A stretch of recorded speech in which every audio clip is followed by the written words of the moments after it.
Hare Krishna. Hare Krishna. Well, it's finally summertime again here. Yeah, it's so hot. It's a blistering day. Too Couldn't much. pass up coming to Russell Square and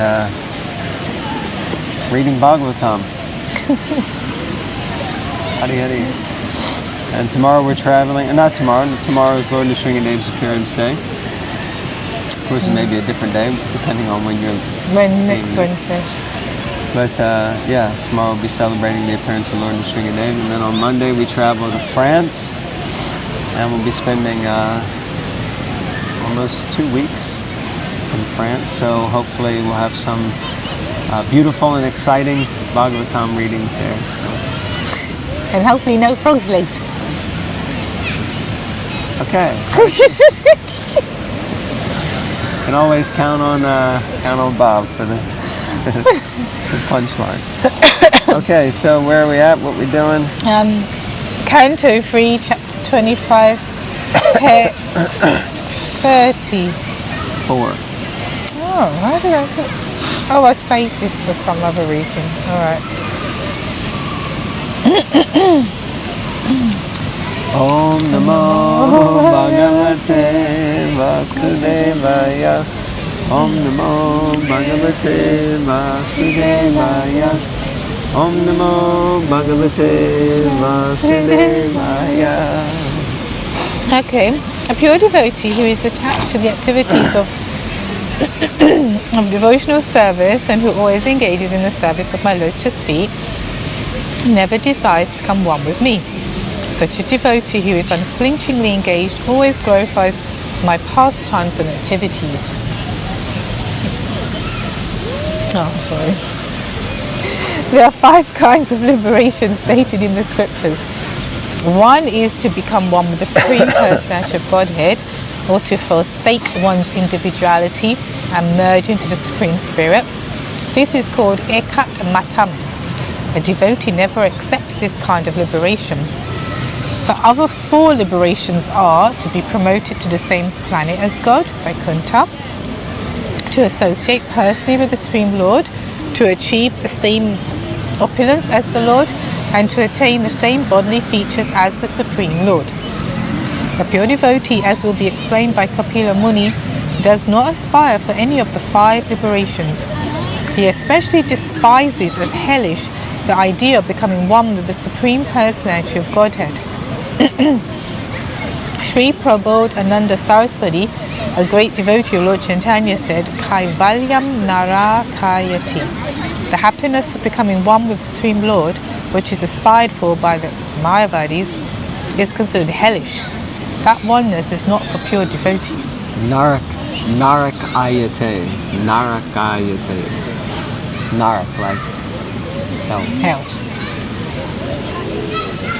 Yeah, it makes sense though, because if you're trying, Bhakti Yoga is to enter into a loving relationship with the personal Lord, and until you're purified to the stage where you want to do that, then a lower form of progress would be, I'll be like him, I'll merge with him, or you want to, because that's the original disease or condition that we have, that, but I want to be God and I am the controller. And when we get properly purified, we appreciate, I'd rather take the facilities that God's provided here, not so much to enjoy it for myself, but to engage it in His service so He gets happy, and then I'm happy. Well, I mean, the pure devotee doesn't even care if he's happy, in one sense. Yeah, it's true, but... No. I'm not anyway. I mean, one naturally becomes joyful and happy, but that's not the primary motivation or concern. So... Alright. There are many so-called devotees who think that in the conditioned state we may worship the personality of Godhead, but that ultimately there is no personality. They say that since the Absolute Truth is impersonal, one can imagine a personal form of the impersonal Absolute Truth for the time being, but as soon as one becomes liberated, the worship stops. That is the theory put forward by the Mayavad philosophy. Actually, the impersonalists do not merge into the existence of the Supreme Person, but into his personal bodily luster, which is called the Brahmajyoti. Although that Brahmajyoti is not different from his personal body, that sort of oneness, merging into the bodily luster of the personality of Godhead, is not accepted by a pure devotee, because the devotees engage in greater pleasure than the so-called pleasure of merging into his existence. The greatest pleasure is to serve the Lord. Devotees are always thinking about how to serve him. They are always designing ways and means to serve the Supreme Lord, even in the midst of the greatest obstacles of material existence. There you go. Easier said than done. Yeah, but that's the way. But For some people, running 10K is easier said than done. Would to speak of running a half marathon. Would to speak of running a marathon. But you did it. I ran a half marathon today in Bitesize Park, and there was a sign on the side that said, "Please be careful, toads are crossing." So I don't need toads crossing when I'm running a marathon half. It said, what is it with you and toads and frogs? Yeah, that's what it said. It said toads crossing. In Battersea Park. Okay, so my point completely eclipsed there by the toad. Anyone who knows, if you're a runner, you have to get it in that you did a run. It's like a joke. You have to get it in, I did a run. Yeah, I got that in for you. But anyway, it was around the point that some things seem impossible. But if you put your mind to it, you can do it. True. I got my mind set on you.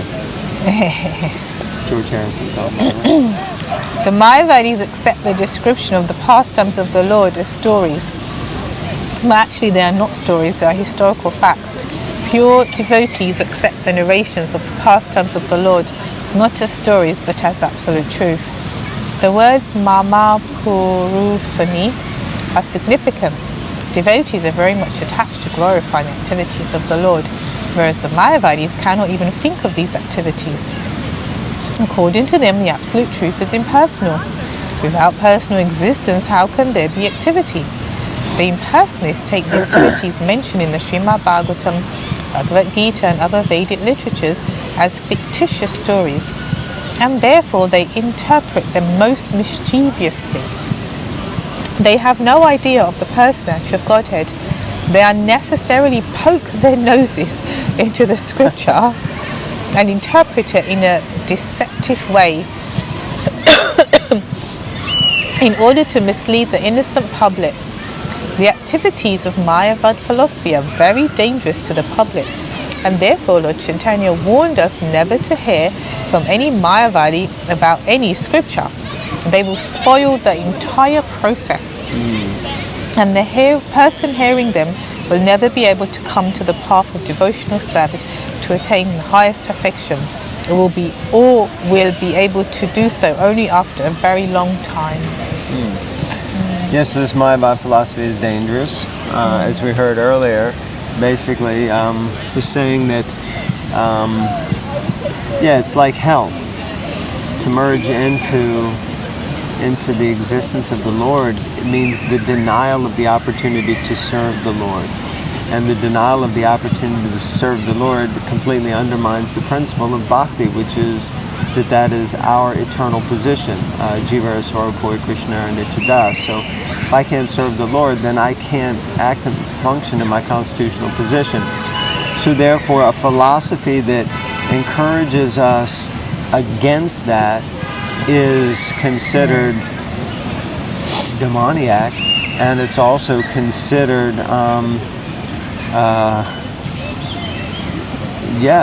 dangerous, very dangerous, as Prabhupada says.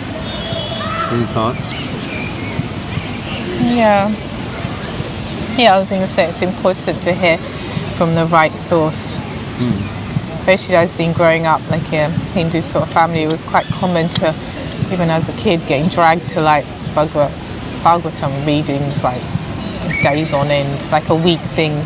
I remember that you know, and as kids you're bored because it's not in the language you understand anyway, as kids. But yeah, it's interesting. Maybe it's good I didn't understand it. You know, it was just said, it was just read. I don't know what was said and who was really. It's a very prominent thing.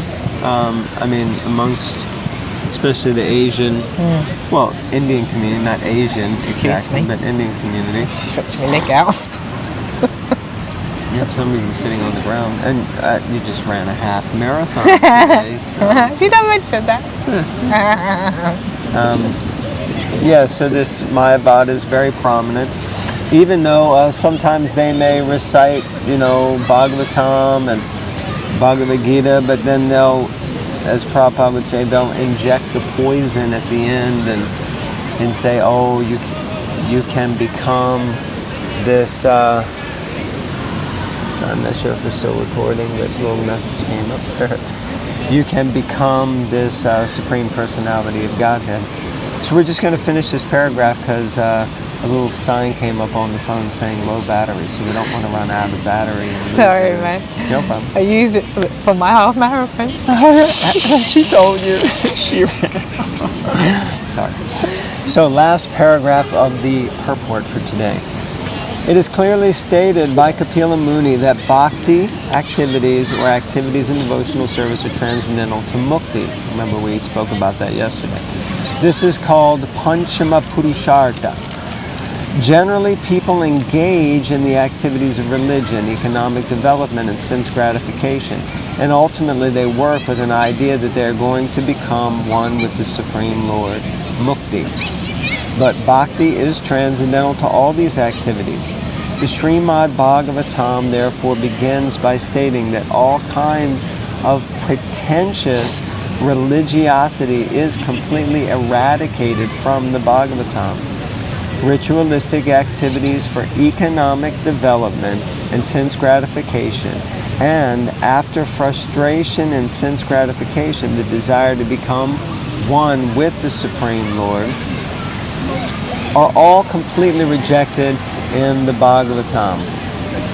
The Bhagavatam is especially meant for the pure devotees who always engage in Krishna consciousness in the activities of the Lord and always glorify these transcendental activities.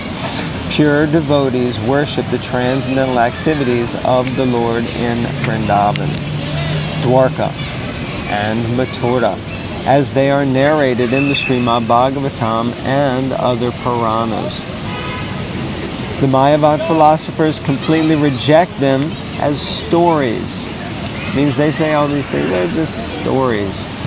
But actually they are great and worshipable subject matters and thus are relishable only for the devotees.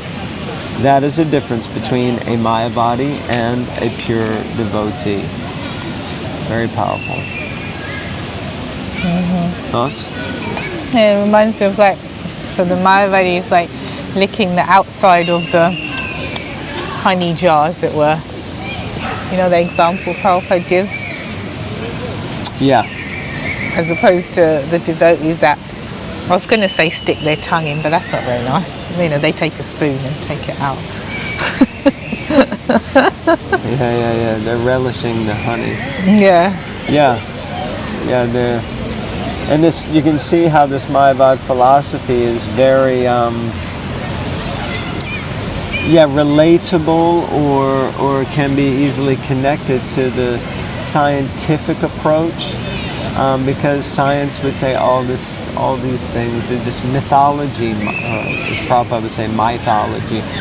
That it's all just mythology, and they're just stories. But you can learn so much from them, you know, they're analogies.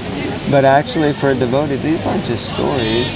This isn't mythology, this is history, this is itihasa, this is the truth, and this is what gives a devotee great relish and inspiration, something like that. So, yeah, and everyone, like Prabhupada says, they like to have his stories and drama and romance and fighting. Yeah, intrigue. Yeah, and it's there, you know, it's there in the pastimes. Yeah, because everything that's here, that's relishable in the material world, has ultimately come from the spiritual world and has its original connection in Krishna. Everything. Yeah, yeah. Okay, we should finish now. So, just in case the camera cuts off, so just a little quick reading, but short, long, in between, whatever you can do. Reading Bhagavatam gives life. I just want to encourage all the devotees out there. Recently, a few devotees have expressed their interest in studying the Bhagavatam, so I mentioned to them that before studying, it's good to read the Bhagavatam all the way through. And this is such a wonderful way to do it. I'm so blessed to have such a wonderful partner who's inspired to read the Bhagavatam, and she inspires me. And me too. This was her idea. So here we are, almost coming, not so long. Yeah, we're almost Finished Canto. almost finished Canto 3. Not that it's about finishing, but No, but it's progress. It feels that we're making. yeah, you make slow and steady progress. Yeah. And at the same time, we're discussing, and we absorb ourselves, or try to absorb ourselves. I mean, you could say, are you really absorbed? You're like sitting in the middle of a park. Yeah, and it's true. I agree. But We're more absorbed than if we didn't have the book and sitting in the middle of the park. very Put good. it that way. Yeah, so there's good, better, best. Yeah. Okay, Because thank I'd be you. looking for ice cream or something. Yeah. Thank you all very much. Read Srimad Bhagavatam. And remember, like, comment, That's right. subscribe, and tell your friends. Share. Hare Krishna. Hare Krishna.